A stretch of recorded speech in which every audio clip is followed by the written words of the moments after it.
Rival announced Wednesday that the league had been valued at $650 million, up from $340 million in 2025 following a Series C funding round. Next season, Unrivaled will also play in 4 times as many road venues. So that, when they went to Philadelphia and Marina Mabry went off and put on a show and it sold out, they're going to be doing more of that as well, trying to branch out and get more eyes on the league and not just being solely. There is a terrifying cold reality setting in for the executives of the WNBA this morning, and it is a catastrophe entirely 100% of their own making. We are no longer talking about a few bad games, a temporary slump in ticket sales, or petty locker room drama that blows over in a week.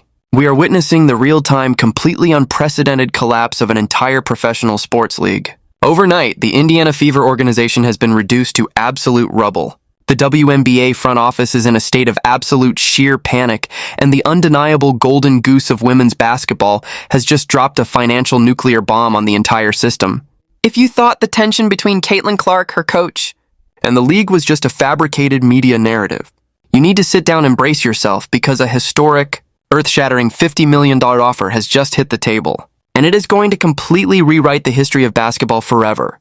For months, we have watched Caitlin Clark endure the most toxic, mismanaged, and downright disrespectful environment ever forced upon a generational talent in the history of professional sports.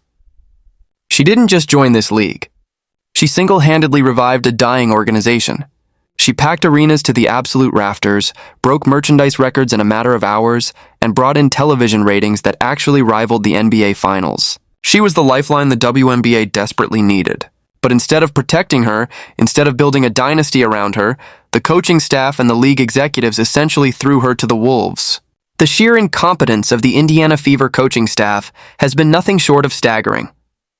We are talking about a coach who completely refused to adapt, refused to protect their star player, and refused to capitalize on the greatest offensive weapon the women's game has ever seen. The terrible, mind-boggling rotations, the absolute refusal to publicly call out the dirty plays and physical assaults happening on the court, the blatant isolation of their star player during crucial moments of the game. It was a perfect toxic recipe for disaster. The coach pushed Caitlin Clark to the absolute breaking point, treating a once-in-a-lifetime basketball prodigy like she was completely expendable. They tried to break her spirit, hoping she would just fall in line and accept the disrespect. Next voice. Clark facts. Somebody else said, did they witty, bitty, yitty, fragile basketball players need their ego stroked? Y'all didn't deserve what Caitlin Clark did for you, bro. And this is coming from someone and myself that covered Caitlin Clark Classic junior and senior year. Let's just say the notoriety, the epicness was at an all-time high when Caitlin played for Iowa. And I have yet to see the viewership numbers on my channel or anybody else's be how they was when she was at Iowa. I don't give a damn, man. We was cracking like 400,000 views, and it was only like 3-4 creators doing it. I mean, we're getting 500,000 views a drop, bro. Like, that's how profound that season was, those 2 years. Now, don't get me wrong. The WNBA viewership does all right, but it don't even come close to how Caitlin Clark college last 2 years was, bro. That's why so many other creators started covering Caitlin, because the notoriety was so big. Everybody made a whole lot of money when Caitlin Clark played at Iowa. That's how, like, the ad revenue was crazy through the roof. I'm telling you guys, I don't think they're gonna have a But they forgot one massive, undeniable fact. Caitlin Clark doesn't just play for the WNBA, she plays for the fans. And exactly 3.31 million fans just watched this absolute train wreck of a season unfold. And they have officially decided that they have had enough.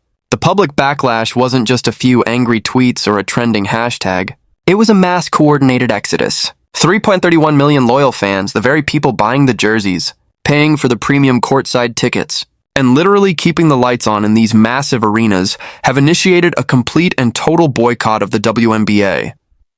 The financial impact was instantaneous and devastating. Ticket sales for the Indiana Fever have literally flatlined overnight. They went from selling out stadiums in minutes to completely empty virtual waiting rooms. Television executives at major networks are staring at their monitors in absolute horror as the projected viewership numbers for the rest of the season drop to absolute zero. The WNBA owners who were just days ago bragging to the media about their incredible new revenue streams and brand deals are now trapped in emergency closed-door board meetings. They are completely out of control, sweating bullets and violently pointing fingers at the incompetent coaching staff that triggered this absolute nightmare. Sponsors are threatening to pull out. The league's financial projections are in absolute ruins. But the absolute worst was yet to come for the corrupt WNBA executives. Because when a talent like Caitlin Clark is blatantly disrespected and pushed to the edge, the free market always steps in to correct the mistake. Enter the unrivaled league. While the WNBA executives were busy playing petty politics and the Indiana Fever coach was busy ruining the team's chemistry, the billionaire backers behind the new unrivaled league saw the ultimate opportunity to strike a fatal finishing blow. They knew that Caitlin Clark was unhappy. They knew she was being mistreated. And in the dead of night, they organized a completely secret meeting. They slid a contract across the table that didn't just break existing records. It completely shattered the financial ceiling of women's sports entirely. Next, they presented a fully guaranteed, jaw-dropping, unprecedented $50 million offer. $50 million? Let that sink in. This wasn't just a contract to play basketball. It was an offer to become the absolute, undisputed face of a league that actually respects her, protects her, and financially values the massive audience she brings to the game. When the news of this $50 million mega deal leaked to the press, the WNBA front office went into absolute cardiac arrest. Adam Silver and Kathy Engelbert realized they had completely lost control. This wasn't a standard negotiation tactic. It was a hostile buyout of the biggest star the sport has ever seen. Caitlin Clark finally had the nuclear codes in her hands. She had the absolute power to walk away from the toxic coaching, the ungrateful executives, and the dangerous on-court assaults and take her 3.31 million loyal fans directly to a rival league. In one single signature, she could instantly make Unrivaled the premier globally dominant destination for women's basketball, leaving the WNBA to rot in its own toxicity. But if you think that $50 million in a league-wide boycott was the biggest shockwave of the night, you are completely unprepared for the ultimate god-tier twist that Caitlin Clark had waiting for them. Next, Caitlin Clark didn't just take the money and quietly walk away into the sunset. She decided to deliver one final fatal and furious message to the WNBA executives who tried to control and diminish her. She knew exactly who her real allies were in that toxic environment.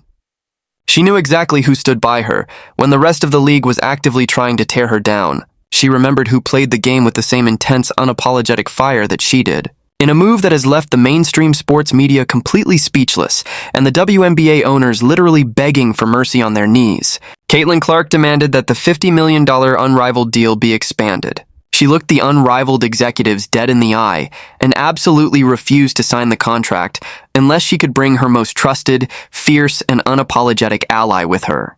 She stated that she was sharing the wealth, sharing the massive spotlight, and sharing this historic transition with none other than Sophie Cunningham.